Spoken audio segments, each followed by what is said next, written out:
Hi friends, welcome back to my YouTube channel. ಇವತ್ತಿನ ಬೆಳಗ್ಗೆ ಬ್ರೇಕ್ಫಾಸ್ಟ್ಗೆ ನಾನು ದೋಸೆ ಮಾಡ್ತಿದ್ದೀನಿ.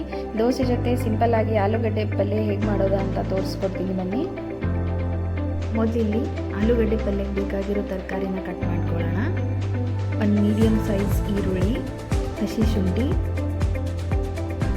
ಕೊತ್ತಂಬರಿ, ಕರಿಬೇವು ಮತ್ತು ಹಸಿಮೆಣಸಿನ್ಕಾಯಿನ ಕಟ್ ಮಾಡಿಟ್ಕೊಳ್ಳೋಣ. ಮತ್ತು ಆಲೂಗಡ್ಡೆ ಪಲ್ಯಕ್ಕೆ ಬೇಕಾಗಿರೋ ಆಲೂಗಡ್ಡೆನ ನಾನು ಆಲ್ರೆಡಿ ಬೇಯಿಸಿಟ್ಕೊಂಡಿದ್ದೀನಿ.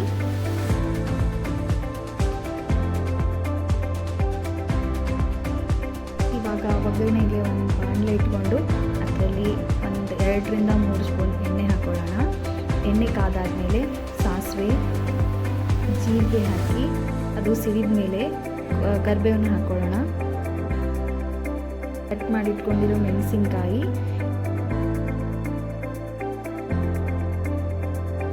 ಈರುಳ್ಳಿ ಹಾಕೊಂಡು ಚೆನ್ನಾಗಿ ಬೇಯಿಸ್ಕೊಳ್ಳೋಣ. ಈರುಳ್ಳಿ ಬೇಯೋಕ್ಕೆ ಒಂದು 2 ರಿಂದ 3 ನಿಮಿಷ ಟೈಮ್ ಬೇಕಾಗುತ್ತೆ. ಈರುಳ್ಳಿ ಚೆನ್ನಾಗಿ ಬೆಂದು ಗೋಲ್ಡನ್ ಕಲರ್ ಬಂದರೆ ಆಮೇಲೆ ಸ್ವಲ್ಪ ಹಿಂಗು, ಉಪ್ಪು, ಒಂದು ಸ್ವಲ್ಪ ಧನಿಯಾ ಪುಡಿ, ಗರಂ ಮಸಾಲ ಮತ್ತು ಅಚ್ಕಾರದ ಪುಡಿನ ಹಾಕ್ಕೊಂಡು ಚೆನ್ನಾಗಿ ಮಿಕ್ಸ್ ಮಾಡ್ಕೊಳ್ಳೋಣ. ಹಾಗೆ ಸ್ವಲ್ಪ ಅರಿಶಿನ ಪುಡಿನೂ ಕಲರ್ ಸ್ವಲ್ಪ ಚೆನ್ನಾಗಿ ಬರ್ತದೆ.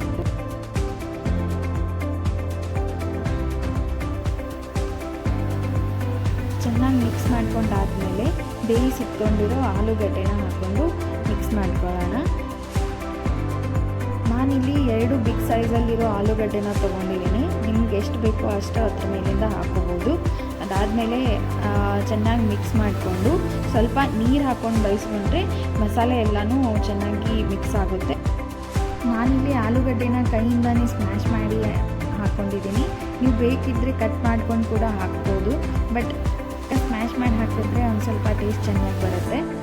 ಅದಾದಮೇಲೆ ಇಲ್ಲಿ ಸಕ್ಕರೆ, ಸ್ವಲ್ಪ ಹಸಿ ಕೊತ್ತಂಬರಿನ ಹಾಕಿ ಮಿಕ್ಸ್ ಮಾಡ್ಕೋತಿದ್ದೀನಿ. ಬೇಕಂದರೆ ನೀವು ಸಕ್ಕರೆ ಸ್ಕಿಪ್ ಮಾಡ್ಕೋಬೋದು.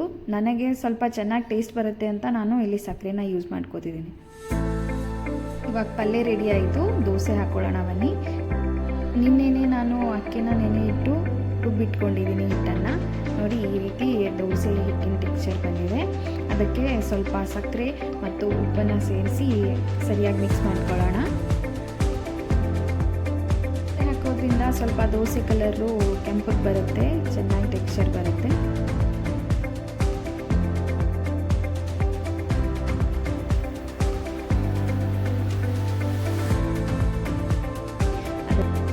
ದೋಸೆ ಬ್ಯಾಟರ್ ಹಾಕ್ಕೊಂಡು ದೋಸೆ ಮಾಡ್ಕೊಳ್ಳೋಣ. ಹಿಟ್ಟಿನ ಟೆಕ್ಸ್ಚರ್ ಕೂಡ ತೋರಿಸ್ತಿದ್ದೀನಿ ಎಷ್ಟು ಚೆನ್ನಾಗಿ ಬಂದಿದೆ ಅಂತ. ಈ ರೀತಿ ದೋಸೆ ಹಾಕ್ಕೊಂಡು 1 ಇಲ್ಲ 2 ಸ್ಪೂನು ಎಣ್ಣೆನ ಹಾಕ್ಕೊಂಡು ಒಂದು ಸ್ವಲ್ಪ ಗೋಲ್ಡನ್ ಕಲರ್ ಬರೋವರೆಗೂ ಬೇಯಿಸ್ಕೊಂಡ್ರೆ ದೋಸೆ ತುಂಬ ಕ್ರಿಸ್ಪಿಯಾಗಿ ಬರುತ್ತೆ, ಚೆನ್ನಾಗಿ ಟೇಸ್ಟ್ ಕೂಡ ಬರುತ್ತೆ.